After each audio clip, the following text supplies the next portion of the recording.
many stories of Gabe holed up in a hotel room having constant panic attacks and freaking out. I have so many stories of me losing my mind out in public and needing to be calmed down and given water. I have so many stories of getting ready to go to the show, the concert, the play, the event, the whatever, and then refusing to leave and ruining it for everybody else. So I don't want anybody to think that this just came naturally. There was some hard fought moments here, but I'm proud of myself for fighting through those moments because for the most part, I get a lot of really cool experiences. You're listening to Inside Bipolar, a Healthline Media podcast, where we tackle bipolar disorder using real-world examples and the latest research. Hey, everybody, and welcome to the podcast. My name is Gabe Howard, and I live with bipolar disorder. And I'm Dr. Nicole Washington, a board-certified psychiatrist. And I just got back from Las Vegas, Nevada, where I was there for 8 days. And after the vacation ended, somebody wrote an email and said, "Hey, I noticed that you were on vacation. How do you travel with bipolar disorder? How do you plan these things out? How do you keep your routine? How do you keep sleep? How do you not relapse?"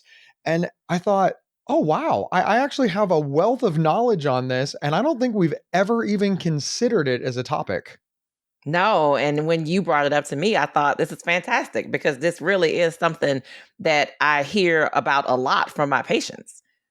First, before we jump in, you too can send topic suggestions or ideas, grows and glows, to show@psychcentral.com, and we absolutely love to get those emails, so please keep them coming.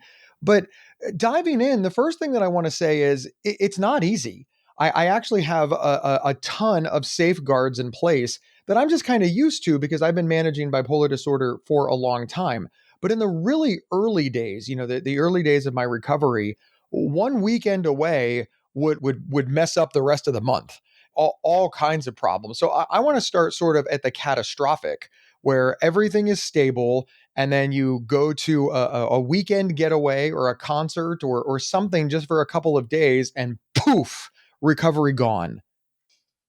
That feels very drastic and dramatic, Gabe, like poof, recovery gone. So you feel like even a super short trip can be disruptive. I think if we're being honest with ourselves, it can be very disruptive. I mean, we talk about all the time on this show, and Dr. Nicole, you talk about all the time how important routine is, how important sleep is, how important diet, exercise is, Yes. how important taking your pills, your medication at the same time, how important therapy is, support groups, etc. All of those things are completely disrupted by even an overnight trip. Because let's be honest, we do not behave the same way on vacation as we do at home. And that's the good part of the vacation.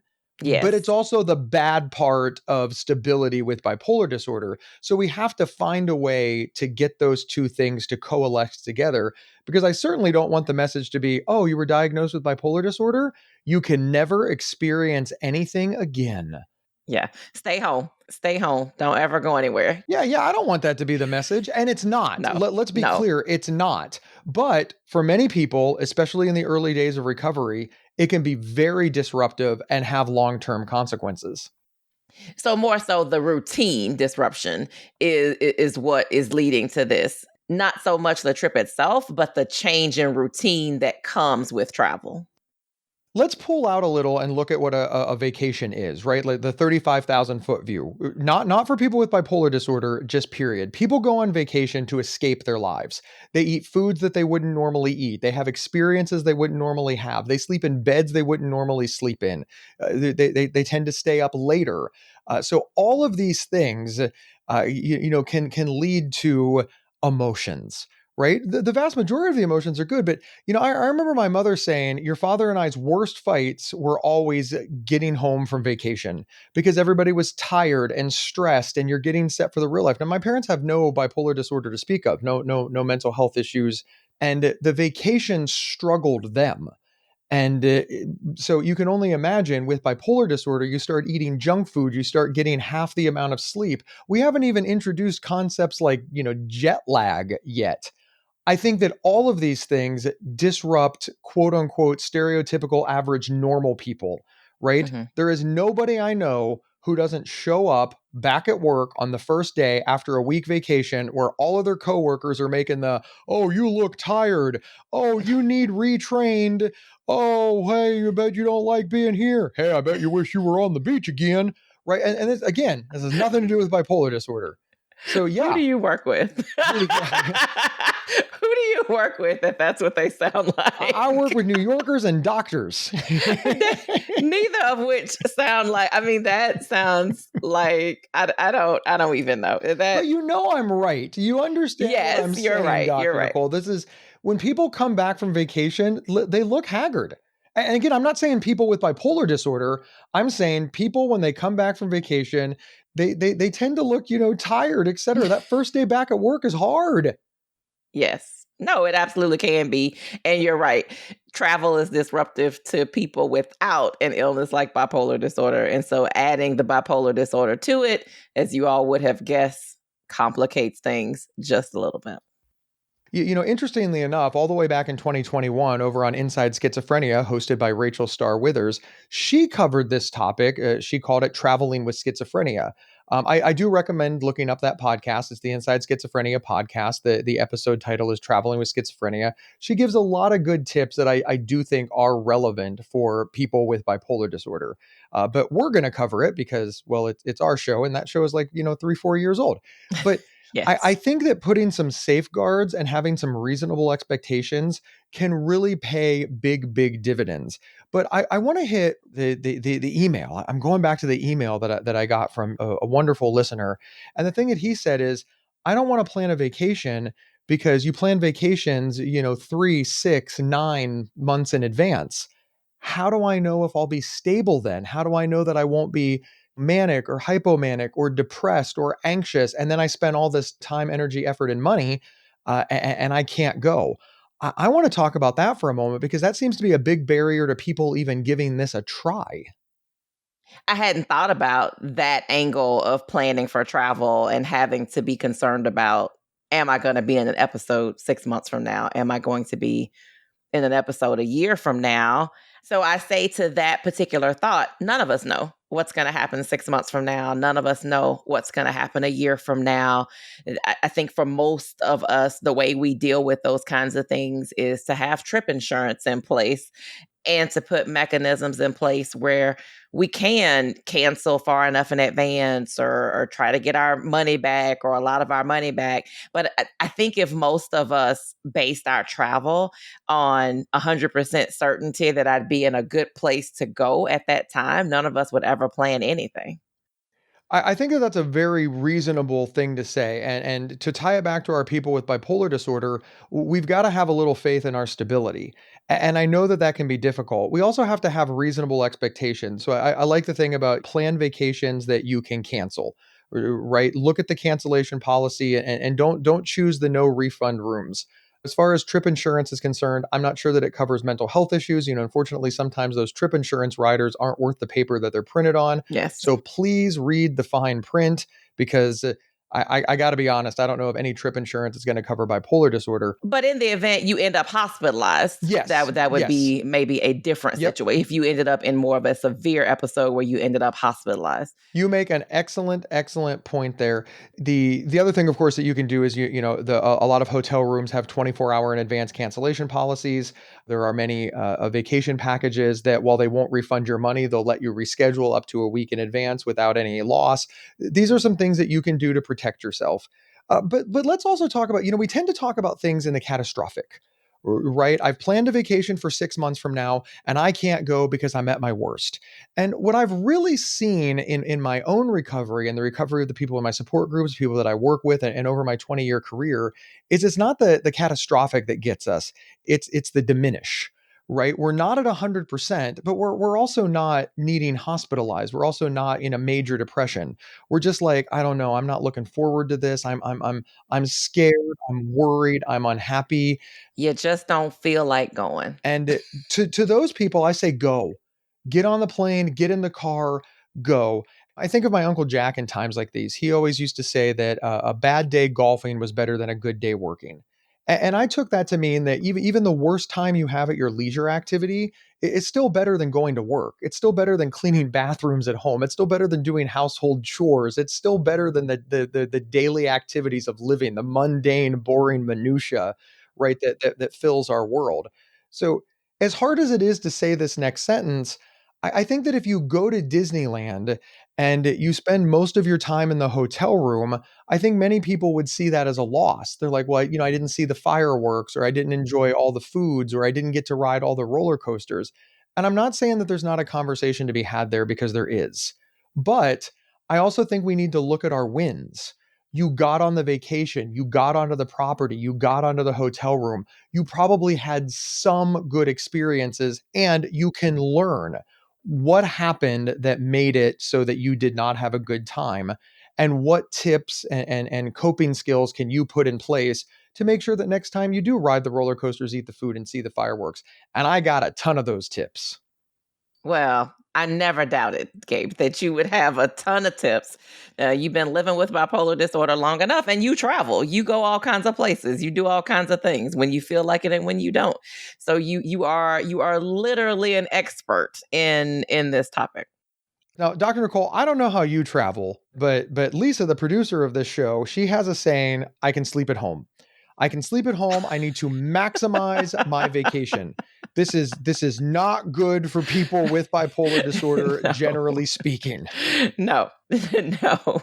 I am actually a fan of sleeping when I'm on vacation, because usually for me, and if you work and have family and household things, before vacation can be a really busy time because you're preparing to be gone. So I am more at risk of not sleeping well right before a vacation, trying to get all those last minute things done and make sure things are tied up so that I can relax on vacation. So when I get where I'm going, I want to sleep. I like to sleep my 8 hours when I'm on vacation. Sorry, Lisa. And see, you heard that from a board certified psychiatrist, right? Dr. Nicole doesn't live with bipolar disorder. She's not doing this to manage symptoms, or, we tend to look at this so clinically, like, oh, I have to sleep on vacation. I can't stay up all night. I can't party until I drop. It's because I have bipolar. No, it's just a reasonable choice that you are making, like Dr. Nicole has made. I do think that we need to look at certain things like that, because that was really hard for me in the beginning, because my family tends to agree with the producer of this show, Lisa. My family is always like, look, we're up at the crack of dawn, and we roll it. The hotel is for sleeping and showering. That's it. My parents, they sucked every inch out of vacation, and I had to learn to vacation differently. I had to learn to travel differently. So the first thing is I try to keep to a routine. Let's use Yes. Vegas as an example. And the reason that I use Vegas as an example is because at home I go to bed around 10 o'clock, right? That's my bedtime. But shows end in Las Vegas, concerts and things like that. They don't end until around midnight. So you're not getting to bed until about 1 o'clock, right? 1 a.m. So I redid my schedule while I was in Las Vegas to go to bed at 1 o'clock and get up at 9 o'clock. There's my 8 hours. Yeah, and for you, and for those of us who don't live in Pacific or Mountain Time, you live in Eastern Time zone. I live in the Eastern time zone. So a Good old midnight Ohio. show ending a midnight show ending in Vegas is like what, 3 a.m. for you? There is the jet lag of it all, and you're right. Maybe we skipped ahead. Let me go back ever so slightly and point out that one of the things that I also do is I don't schedule anything for that first day. I'm really big on flying in and taking it easy day one. Some people get off the plane and head right to a show. They get off the plane, they go straight to the club, right? I get off the plane, I check into my hotel, I take a shower, I walk around, I get something to eat, and I figure out when I need to go to bed to line myself up. Jet lag is always going to be an issue. Sleep disruption is always going to be an issue. You got to build in a little time for that. And Yes. but that's for everybody. That's not unique for bipolar disorder. It's not, but not everybody has the added risk of I might have a manic episode in Vegas because I didn't get enough sleep. I mean, I think people who are not sensitive to sleep. And not everybody with bipolar disorder is sensitive to sleep disruption. I have patients who are able to do this and it's not a big deal at all. And then I have those who are very sensitive to sleep disruption. You know who you are. You get one less hour of sleep and you feel a little off the next day, or you feel a little speedy. Patients will call and say, I'm feeling a little speedy today. Last couple of nights I've, missed an hour of my usual sleep and I'm starting to ramp up. Some people are very sensitive. So you know who you are. And if you know who you are, I think giving yourself that day to get acclimated to that new time zone, to get your body clock adjusted is extremely reasonable, and maybe a reason to consider adding a day on to your trip just so you don't feel like you're missing out on anything if you can. In the early days of Gabe starting to travel, one of the things that I realized is that I needed to build in a lot of extra time. I live in the state of Ohio. We have Cedar Point, one of the greatest amusement parks in the entire country. And you might be noticing a theme here: love roller coasters. And the way that my family always did it, because we didn't have a lot of money, is we would get up really early in the morning. We would drive all the way there. We'd get there when it opened. We'd close the park down and then drive all the way home. And this is just how my family vacationed. And that's what I considered correct. So now here I am an adult and I realize that, look, I'm not going to be able to go. I can't stay up for 20 hours in a row. I can't get up, drive 2.5 hours, open the park, close down the park, drive 2.5 hours. That's just not going to work for me. That I do not have the ability to handle that with where I am with my bipolar recovery. But I just realized I had to give up a little bit of park time. Right. I had to get there a couple of hours after they opened because I wanted to be there when it closed because I like the fireworks. Right. Now, when I got a little more money, I started going in the night before and getting a hotel. I also started doing other things. My parents really utilized weekends to do these things. They wanted to get all this done in a weekend. We'd get up on Saturday morning and get home late on Saturday night because my dad didn't want to use paid time off, vacation time. This was a real premium for a working family with 3 kids. We needed that time. Well, I didn't have that problem. I could take off the Monday. And so it goes. So I'm telling this whole story because I saw how my time available at Cedar Point rose as I had resources, coping skills, and experiences. And you need to apply this to your joy, your passion, the thing that you want to do. And you need to forget how you used to vacation. You need to forget how your friends vacation, and you need to forget how your family vacation, and you need to forget how television vacations. You need to design this around you. And that's the evolution of my Cedar Point trips. But what I want to make sure that everybody really, really, really, really hears is that bipolar disorder did not make me give up Cedar Point, but it did change how I experienced it. Mm-hmm. And I think that same concept is true for so many things when it comes to living with bipolar disorder. I think people's natural inclination is to say, oh, well, I can't do that anymore because I have to make sure I get sleep. And that's not how you go to an amusement park. Or I can't hang out with my family when they come in town because every time we do, I don't get sleep. And I guess I just can't do that anymore. You will quickly move yourself into thinking that you can't do a lot of things because of your bipolar disorder.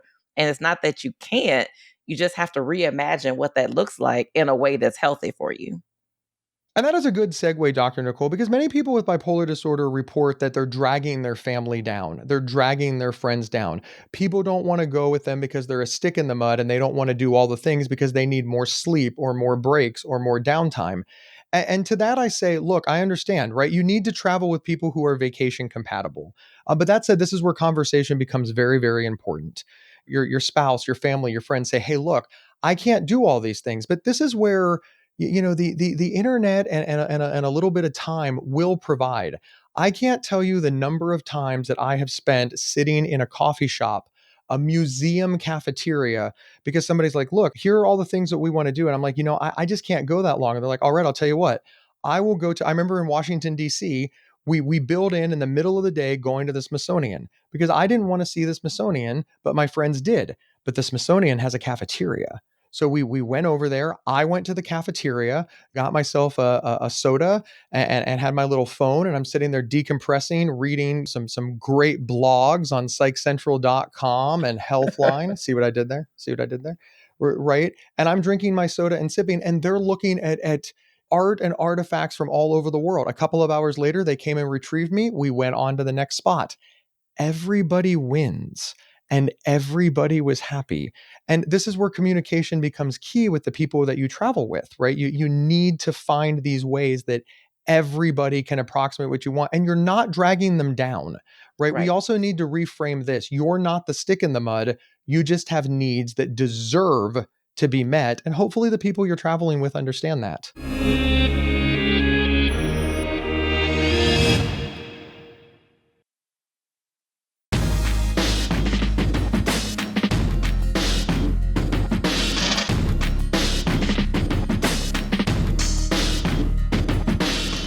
And you don't always start out vacation compatible with people. It does take communication. I mean, when I think about, vacationing and compatibility, earlier on in my marriage, before I was as completely exhausted as I am in life right now, I used to like to pack the itinerary. I'm like, I want to see all the things. When am I going to be here again? When am I going to be, in this space? So it's okay if I miss out on some sleep because we can go do all these things. My husband is the complete opposite.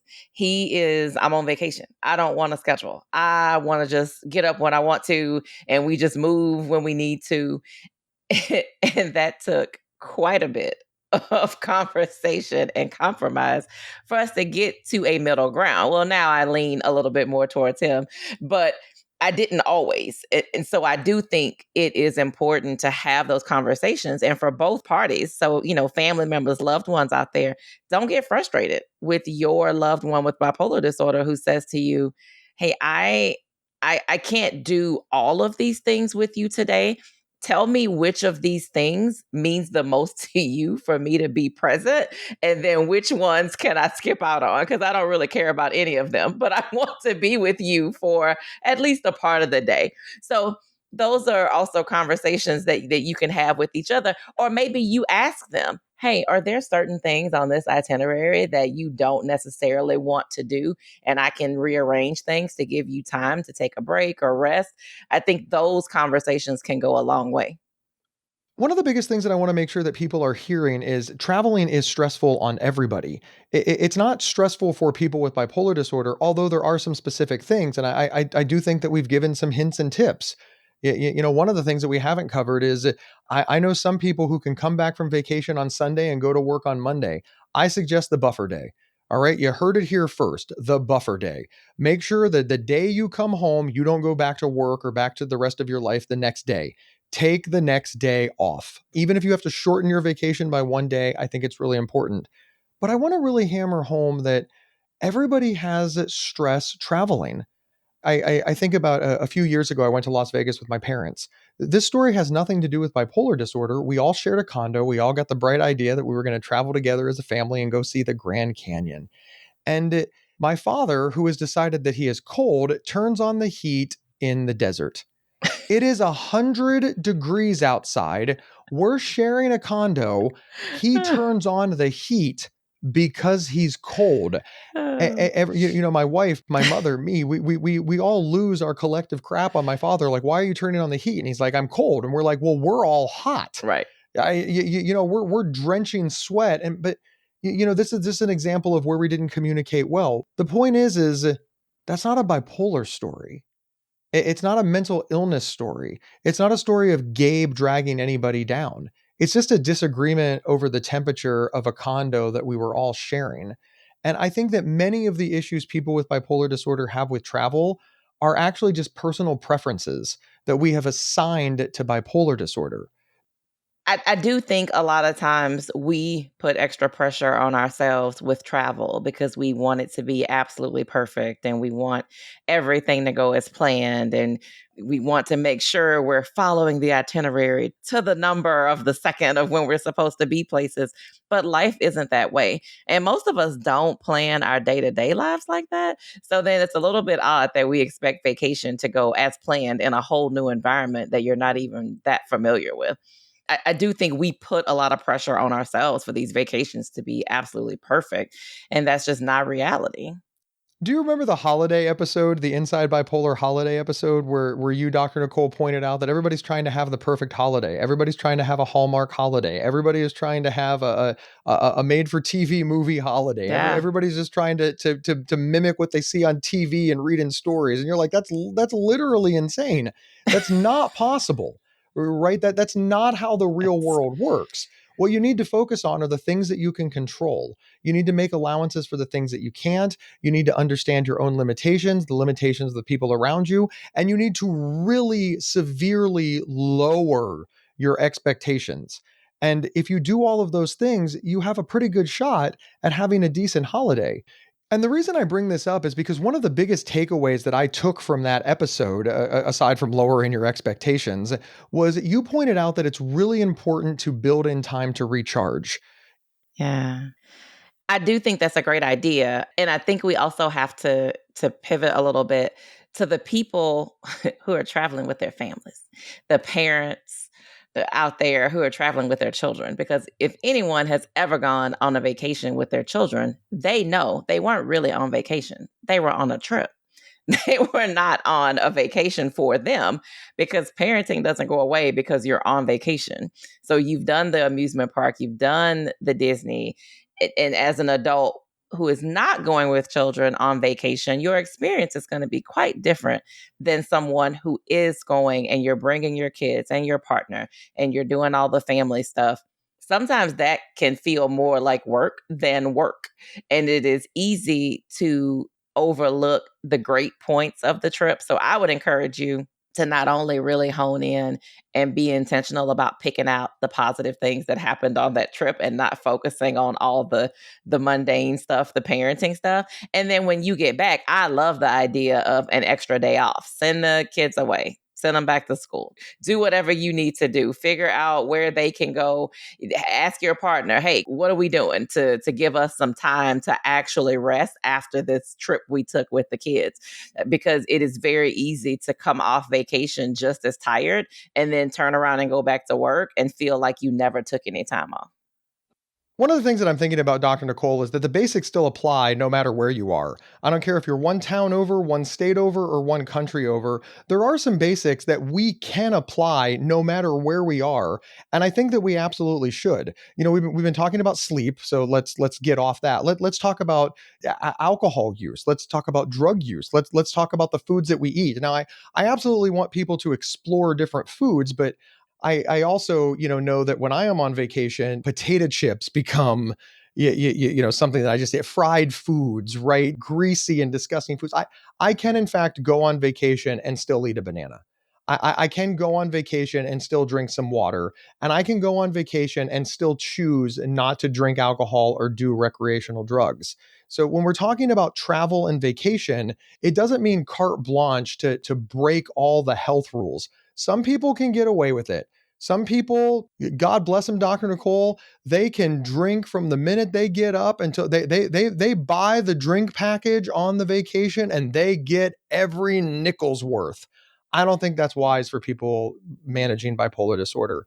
I think that you should avoid drugs, alcohol, too much fatty foods, and of course, the aforementioned, pay attention to your sleep. Well, I don't think that's good for anybody, bipolar disorder or not. I don't think that any of us should be drinking from sun up to sundown. However, I do agree with you. If you know that you are living with bipolar disorder and you take medications that are sedating, and you know that you avoid alcohol at home, you're not going to be any less sedated if you add alcohol on vacation. Nothing's going to be different. I see this a lot in people who travel from states where cannabis is not legal to states where it is. And they're like, oh, it's legal. But we still have to remember that you're introducing a substance into your body and your brain may not respond favorably to that. None of those things change because you're not in your particular zip code. The real bottom line is you should try to mimic your routine on vacation as close as you can to while you're at home. Right now, that said, it's not going to be the same. You need to have allowances, but things like, getting up at the same time every morning and going to bed at the same time every night, you can figure out what that looks like on vacation. Trying to eat some semblance of healthy, good idea. Drinking some water, avoiding those drugs and alcohol. is good. Avoiding things that you know are going to cause you problems, all good. Taking that break, recharging, doing the things that allow you to lead your best life during your day to day. Try to port those over to the vacation, however that looks like for you. Don't just throw out the rule book and decide, hey, I'm on vacation. I can do whatever I want. Woo! And then when something bad happens, say, oh, bipolar. No, it's not bipolar that did it. It was the choice that you made that did it. And I think that that's a very important thing that people with bipolar disorder need to take responsibility for. I think it comes down to that when you live with bipolar disorder, you have to give it the respect it deserves in your life, and you don't get to go on vacation from that, even when you're on vacation. You don't get to go on vacation from bipolar disorder. Oh, I don't know about No, all you that. don't. No, you sure don't. I know we're nearing the end of the episode, and I sort of wanted to bury in the back some of the struggles that people have. People say that they don't want to go on vacation because they're afraid that they would be symptomatic in another state or another country or too far away from their support system, et cetera. And that worry of becoming symptomatic and the crisis points that could lead to keeps them from going on vacation. There's also a lot of talk about, well, what happens if I forget my medication? What happens if I lose my medication? I won't be near my pharmacy. What happens if I have a crisis? I won't be near my Dr. Nicole. I won't be near healthcare. And all of these things anchor people to their homes. And I want to make sure to address those. And I have a couple of different things to say. But first, let's sort of hit the low hanging fruit. Dr. Nicole, you're a licensed psychiatrist. You see hundreds of patients a year. Have you ever gotten the phone call from somebody who says, hi, I'm 6 states away. I forgot my medication. I lost my medication. The dog ate my medication. What do you do in those situations where somebody's going to be gone for 7 days and on day one, they realize that their bipolar meds are not with them?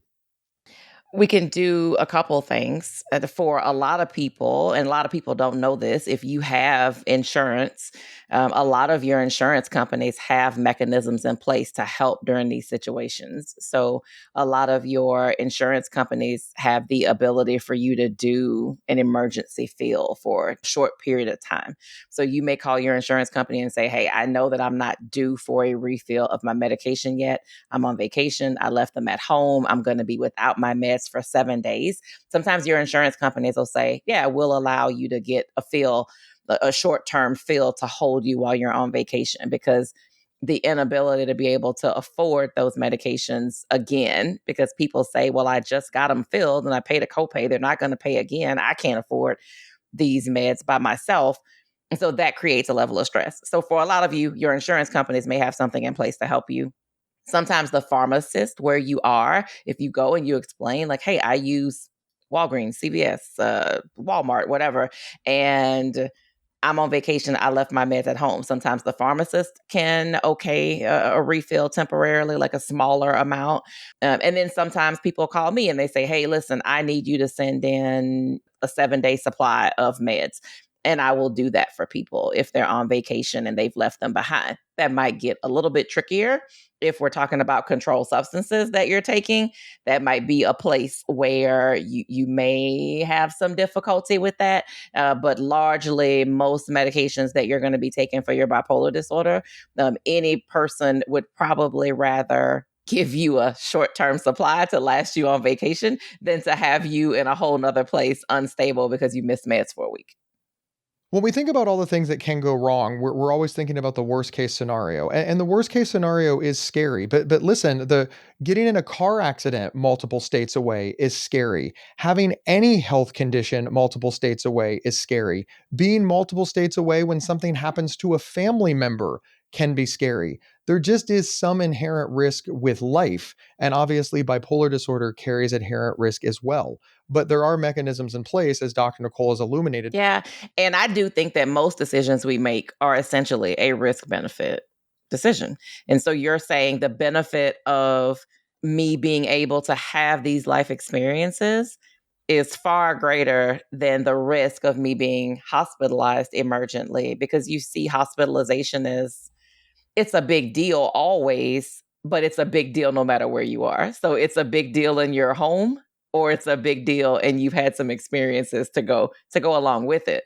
I would say if you're really concerned about being hospitalized because you've been hospitalized and you think, oh, I just couldn't even imagine having to be hospitalized in a different place, make sure that if you're traveling with people that they have some things available to them to make the process easier just in case it does happen. They have your medication list. They have the information for your outpatient Dr. Nicole, who's prescribing your medication back at home. They have all the things that will make your hospitalization go smoother. If somebody else has that information in the event you end up in some sort of crisis and end up in a hospital for whatever reason, whether it's a mental health reason or a physical health reason or whatever, having that information given to someone with you can be extremely helpful. What is that phrase, Dr. Nicole? An ounce of prevention is worth a pound of cure. I do Yeah. think that obviously we should try to control as many things as we can, and we're already naturally doing this in our lives. I mean, think about it. When you get in a car, you're not planning on a car accident, but you put your seatbelt on, you use your turn signals, you drive safely, you have airbags. You've made sure that the car is maintained, the tires are inflated, you have plenty of gas so you don't run out. This is an awful lot of things to do, but you do it so that you can have a safe driving experience, right? Do they not drive because they're worried they could die in a car accident? Like, do Right. people actually do that? Yeah, and this is kind of my point. For the most part, most people are willing to take these small risks to get these big gains. We're willing to take the risk of driving in order to see grandma, in order to go to work, in order to get our coffees in the morning, right? And I think this is how we need to look at bipolar disorder. I'm not going to tell you that there's not risk. I'm not going to tell you that it's not hard. I'm not going to tell you that you're not going to find yourself, holed up in a different city, a different state, a different place, rocking back and forth in a motel room, thinking, "Why did I do this? I wish I was at home. I miss my support system or my television or my dog or whatever." That could absolutely happen. It could, and in fact, it probably will at least once because this is a difficult thing to do, but you could also get to stand in front of the Eiffel Tower. You could also get to ride your favorite roller coaster. You could also have that moment with your, mom, dad, brother, sister, spouse, partner, friend. You could see a sunrise in a different place. You could eat food that becomes your favorite that you never knew existed. You could discover new culture, new everything. All of those are huge possibilities as well. And for me, I want to weigh that out. I know that it's scary. I hope that we've given you enough hints, tips, and reassurance that you will at least try it. Now, that said, right, the person who is afraid to go on vacation, who is trying to go on vacation, and maybe the 14-day international trip is not vacation one. Maybe the weekend trip is where you should start. Maybe you should leave Saturday morning Yes. and come back Sunday Yes. afternoon, right? Maybe you Yes. should get in the car and drive 3 hours away and go to that Yes. festival, two towns Absolutely. over that you've been eyeballing. Maybe start small. Yeah. Maybe another state over before we go to a whole different time zone. Maybe we do a lot of small things before we jump to the 14-day international trip. But if the 14-day international trip is your goal and that's your dream, then I would continue to work at figuring out how to make it happen. It's like you said, Gabe, we don't think twice about getting in a car and driving. We put our seatbelt on. It's all benefit risk. We know we do it because it decreases our chances of something really bad happening if we have an accident. We have our smoke detectors. We have all of these mechanisms in place for the things that we see as important. And somehow, when it comes to vacations and experiences and living life, we're like, but that's not really super important. So I'll just stay home. But I agree with you. Those things are important. Those things are huge. Being able to add to your quality of life, being able to experience these great and wonderful things that are out there in the world with people you care about or by yourself. Those things are so important, and don't minimize those kinds of experiences. It's not silly at all. Dr. Nicole, I have enjoyed doing a travel episode with you. I don't know why, but talking about bipolar disorder, can be really hard because we do tend to think about all the things that it prevents us from doing. And I really feel like this episode was, hey, just because you have bipolar disorder doesn't mean that you don't have this world to explore. And that just hit different for me. And I wanted to share that with you because it was kind of uplifting, this idea that people with bipolar disorder are out there exploring the world, traveling the world, going to shows and seeing things and experiencing everything that the world has to offer. And several times during this episode, I forgot that I was talking to people who are suffering from symptoms. And I felt like I was talking to people who are excited to explore the world. And I hope that comes through in the right way. I especially believe, Gabe, that when you live with an illness like bipolar disorder, that does end up at certain points taking so many things away from you, it is 100% necessary for you to figure out how to find joy in living with this disorder. And for a lot of people, travel and experiencing new experiences can be a way to do that. I agree completely. And you know what else I agree with? I agree that our listeners are the greatest ever. And I also agree that all of you should be sharing the show with the people you know. Share it in a support group. Share your favorite episodes on social media. Send somebody a text message. Sharing the show with the people you know is how we're going to grow. I say it at the end of every episode, so it should have stuck by now. Also, wherever you downloaded this episode, please follow or subscribe to the show. It is absolutely free and is the best way to ensure that you don't miss anything. My name is Gabe Howard, and I'm an award-winning public speaker, and I could be available for your next event. I also wrote a book. It's called Mental Illness is an Asshole and Other Observations. Now you can get it on Amazon, but you don't want to get it there. You want to go over to my website and not only learn more about me, but you can get a signed copy of that book with some free swag. That website is gabehoward.com. And I'm Dr. Nicole Washington. You can find me on all social media platforms at Dr. Nicole Psych or on my website, drnicolepsych.com. And we will see everybody next time on the Inside Bipolar podcast. You've been listening to Inside Bipolar from Healthline Media and PsychCentral.com. Have feedback for the show? Email us at show@psychcentral.com. Previous episodes can be found at psychcentral.com/IBP or on your favorite podcast player. Thank you for listening.